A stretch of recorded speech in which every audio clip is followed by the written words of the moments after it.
Olá, estamos aqui mais uma vez estudando a Palavra de Deus.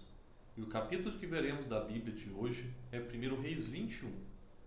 Vamos aos pontos que daremos destaque hoje.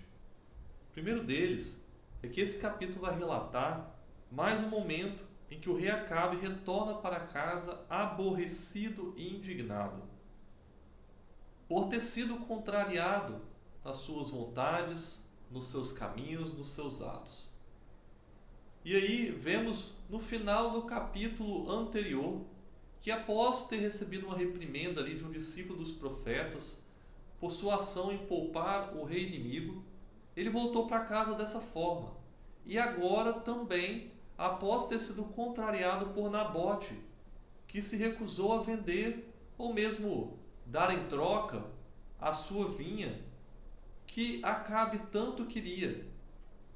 Afinal, era a herança dos pais dele, ele tinha todo o direito de não lhe vender, ele não precisava vender. Mas Acabe, ele voltou com essa reação, aborrecido e indignado.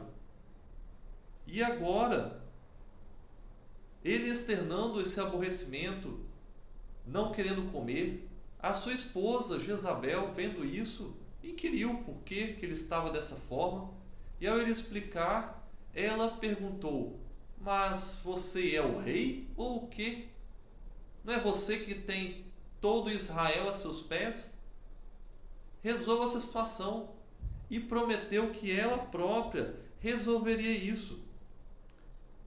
É interessante que ela dizia que um rei tinha direito acima de todas as coisas, acima do certo ou errado. E isso não é verdade. O rei tem que ser o primeiro a servir a justiça. Ele não pode ser um déspota que vai fazer tudo o que acha que é o correto. A posição de liderança, a posição de autoridade, ela tem que ser utilizada para servir, para ajudar as outras pessoas e não para satisfazer suas próprias vontades egoístas. No segundo ponto, vemos então que Jezabel maquinou a morte de Nabote. E essa morte foi feita em nome de Acabe. Afinal, as cartas que foram enviadas ali para se fazer um tribunal de acusações falsas contra Nabote, que o condenou à morte, foram todas maquinadas por Jezabel, mas assinadas em nome de Acabe. E assim, Nabote foi condenado à morte e morreu apedrejado. Só que Acabe, ao então se ver desimpedido e ir tomar posse da vinha, porque agora não havia mais quem estivesse no seu caminho, se esqueceu que ainda havia um que poderia se interpor no seu caminho, o mais poderoso de todos, Deus.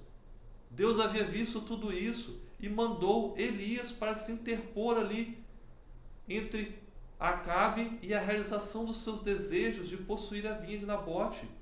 Afinal, Deus não tolera a injustiça.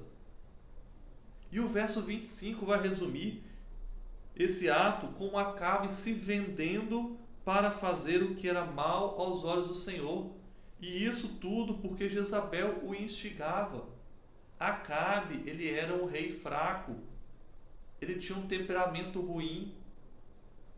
Ele era mimado, queria satisfazer suas vontades e não tinha pulso firme.